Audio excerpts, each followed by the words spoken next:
avez une matrice en bois qui a la forme comme ça. Vous bloquez votre flanc de métal, ça tourne très vite et avec une sorte de cuillère, donc c'est un grand engin en métal, on vient repousser le métal pendant que ça tourne. Une aiguille dans une botte de foin, hein, clairement. Alors mes clients, les choses ont quand même beaucoup changé on va dire en 15-20 ans.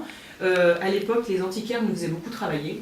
Il y a eu une belle époque, hein, je pense que vous le sentez aussi, hein, les antiquaires, le quartier des antiquaires, il y a 20 ans, c'est pas du tout ce que c'est maintenant. Ça, c'est compliqué. Aujourd'hui, la seule réflexion que nous, on doit essayer de trouver, et c'est bien de vous rencontrer, c'est génial, parce que c'est de dire comment on peut monter des collectifs. Oui, comment on peut mutualiser un atelier d'artisanat avec des fonctions secrétariat communes, quelqu'un coriandre, mutualisation. Oui, vous savez, mon expert comptable me dit ce qui serait bien que tu t'en sortirais. Coworking d'artisanat. Ouais, il m'a dit c'est sur le même modèle des maisons médicales. Il faudrait que c'est ça. C'est le même concept. Il me dit c'est ça qu'il faut. Mais je sais pas, moi je peux pas. Je pourrais donner toute solution, mais c'est vrai qu'on a tous envie de partir dans le sens où... Moi j'habite sur le plateau Est, je me dis je vais peut-être aller voir le maire de Ménil-Lénard ou de Franqueville pour voir quoi, si eux ils peuvent m'aider. Mais quelque part, moi, ma volonté, ça serait de rester à Rouen. Mais si je trouve pas, j'irai sur le plateau Est. Hein. C'est vrai que quand vous voyez la route de Paris, ils se garent tous, quoi. Ça a l'air d'être facile, hein, les métiers de bouche, les petits fromagers, le petit... Oui, c'est clair. J'ai plein d'idées, j'ai plein d'envie, mais j'ai pas le temps. Clairement, j'ai pas le temps. Moi, j'aurais aimé, quand je vois des stages de Dean André, quand je vous dis là, de la rétreinte et tout, faire des stages pour apprendre à patiner les métaux, pour... Oui, mais je peux pas... Enfin, c'est compliqué pour moi de dire que je vais prendre le temps pour moi. C'est ça. Parce que si vous fermez pour vous former, vous n'avez pas de rentrée. Ça, voilà. Et puis, en plus, donc, ça veut dire qu'il faut quand même avoir un petit matelas pour prendre le temps de se former. On connaît. C'est vraiment tout le on a l'accès à la formation. C'est-à-dire qu'on est payé, ça, il n'y a pas de souci. Mais après, si tu quittes en bien sûr, oui, il n'y a pas de chiffre d'affaires pour ça.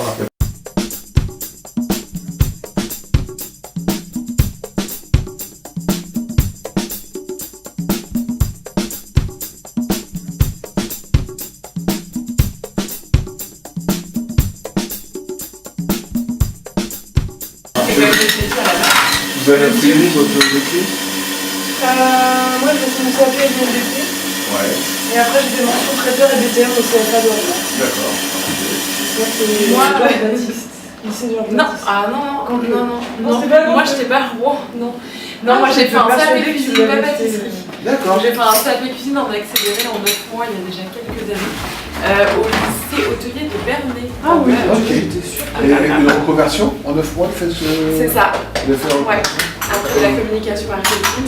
Et vos produits, vous les achetez, c'est plutôt local ou non? On essaye. Alors, on n'a pas malheureusement pour l'instant tous les produits qui sont en local. Ouais. Pour l'instant, on a les œufs qui sont bio et locaux.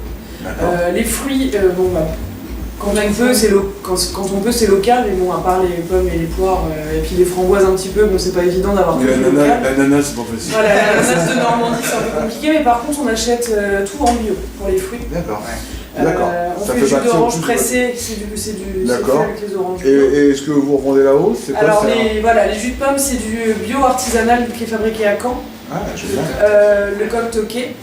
Les limonades, bon, c'est du artisanal, malheureusement pas du local, puisqu'on n'a pas réussi à trouver de fournisseur plus près, mais c'est dans le Jura, donc c'est toujours français, c'est déjà ça. Après, voilà.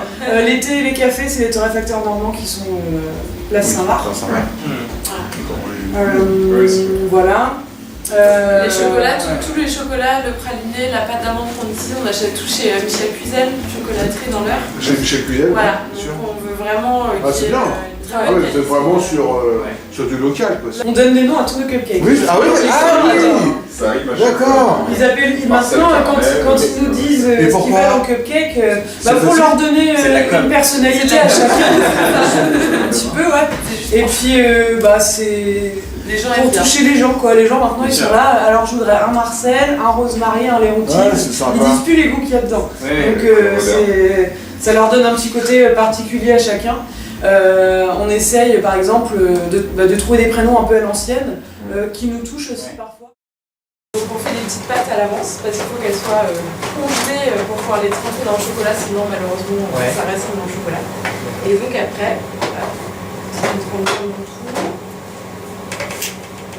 on enlève sur plus de chocolat. On tourne. un petit peu de pistache et voilà.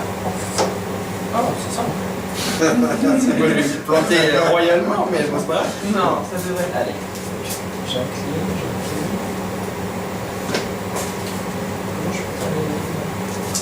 Ouais, là c'est bien fait, pencher plus le. Voilà. Là, n'hésitez pas à tapoter pour enlever vraiment tout le surplus de chocolat, pas que ce soit trop.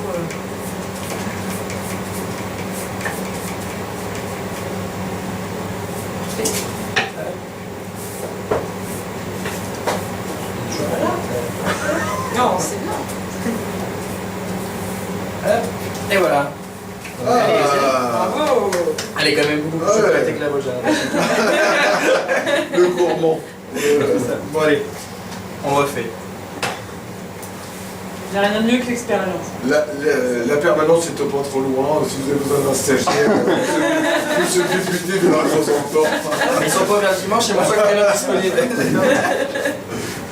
Ah, sans que vous êtes fait pour ça. Bon, j'ai un peu, mais c'est Bon bah je vais être obligé de mettre. On fera tout à l'heure.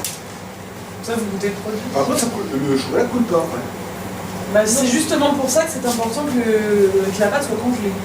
Ah oui, c'est fait que. fiche Ah oui, ça fiche là, pardon. Sinon, Ouais, oui, mais c'est ça que ça va très vite. ça coule, ouais. Ouais, ça. Sécher. Donc après, on ne peut pas les manger tout de suite, du coup, il faut attendre que la pâte Et elle donc, revienne à la température. en tout, en durée de fabrication de ce produit-là, là la dernière partie elle est facile, mais la première partie ça fait combien de temps après? C'est pas si long, après c'est surtout souvent des grosses quantités, donc voilà, Ouais. c'est long à couler, et puis on veut que toutes les boules soient exactement Il faut les identiques. peser Donc on pèse à tout. 20 grammes. Donc voilà, 20 grammes, 20 grammes, puis après tout couler couler. avec le bâton. 20 Et grammes. un plateau Et comme puis- ça, c'est votre vente de la semaine? C'est le cas d'une semaine? Ah ça non, là c'est juste une petite partie d'une commande. Les Mais oui, cake pops, oui, c'est sinon, un- en moyenne, en semaine, on en fait 10-12 de chaque chocolat. Ah oui, quand même. Donc, des fois, on en retrouve Ah, en semaine, non, donc on en vend en moyenne une quarantaine, voire des fois plus. Ça dépend. Des fois, il y a des clients qui arrivent, bonjour, je prends tout ce qu'il y a. La semaine dernière, on l'avait La pas très bien. semaine dernière, ça fait ça. Vendredi, la cliente, elle en a acheté.